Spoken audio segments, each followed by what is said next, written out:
אני אמא שלך, קודם כל. אנחנו גרים בסאסה, ואנחנו מצלמים את הוידאו עכשיו מהסטודיו שלי בחיפה. אני עושה אומנות, מלמדת אומנות. לפני בערך 3 שנים, ממש אני חושבת שזה היה ככה חודש לפני תחילת המלחמה. היה לנו תקופה שחורה בבית, ממש ממש ממש. נסענו למרוקו, ניסינו לעשות שחרור, אבל הייתה לנו תקופה שחורה בבית. הגעתי לבית חולים, ובבית חולים אמרו לי שיש לי הצטברות של נוזלים על העצבים של הראייה. זאת אומרת, איפשהו פה, כזה, בתוך הגולגולת, בין המוח לבין הגולגולת, מצטברים נוזלים. ומאיימים שאני לא אוכל לראות. זאת אומרת, יכול להיות שזה ילחץ מספיק על העצבים, ככה שאני לא אוכל לראות. תרופות ממש מגעילות, שמוציאות את הרצון לראות.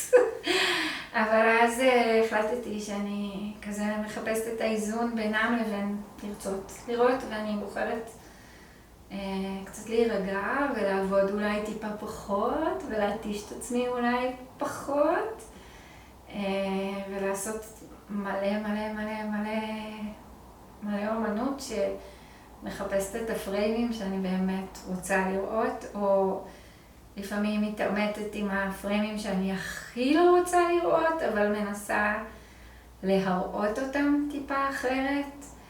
אני אגיד שתוך כדי גם פורצת מלחמה. אני עכשיו חושבת אולי קצת רוחניקי כזה, אבל וואלה, אני באמת יש מלא דברים שאני פשוט לא רוצה לראות. בוחרת לא להביט בהם ולא להסתכל בהם. אמרתי שזאת הייתה תקופה שחורה קצת. It makes sense. זה עושה היגיון. באמת, העולם הוא לא כזה מגניב כרגע להסתכל עליו. ומתחילה תקופה כזאת שאני צריכה לבחור לראות בה. אני רוצה לבחור לראות בה, כן. אמא שלך, אבל אני רוצה שהעולם שאת תראי עולם יפה.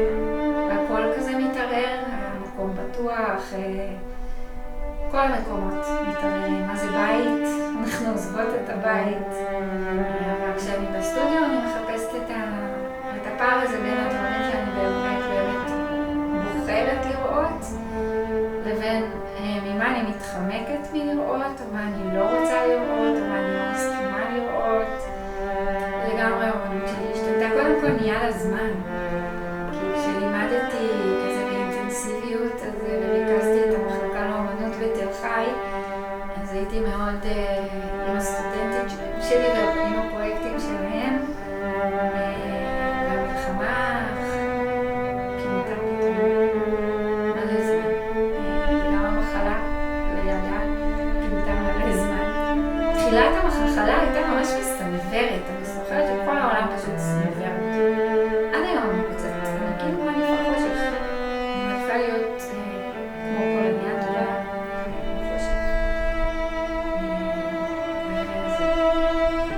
הציורים ממש הופכים להיות חשוכים, אבל לאו דווקא דארק, כאילו כמו רוק'נ'רול, אלא ממש כאילו התעסקות בחושך כחומר, הוא יכול להיות גם כתיפה. וזה חלק מה לראות ומה לא לראות. אז כאילו, אז קודם כל, מול הבחירה של הדימויים, מאוד ברור לי שאני לא רוצה לראות את המלחמה, כאילו, את ההצפה המטורפת של דימויים פורנוגרפיים כמעט, של אלימות, וכאב שמתרחש ממש ממש ממש ממש קרוב אליי. שהרבה מאוד אנשים שאני אוהבת מעורבים בו ברמה זו או אחרת, חלקם בלנסות להעביר אוכל וחלקם בלהיות חיילים ושותפים בתוך המלחמה הזאת. כשאני מציירת את החושך הזה, את השמיכת כתיפה השחורה הזאת, אז אני מסתכלת על הציור פה של המיטה נגיד.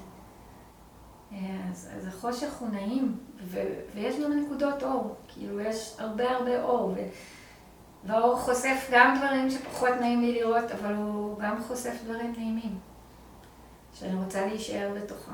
אני רוצה שבחושך תהיה הקשבה, ושבחושך תהיה תשוקה, ושבחושך יהיה כמה אור שאפשר לשאת.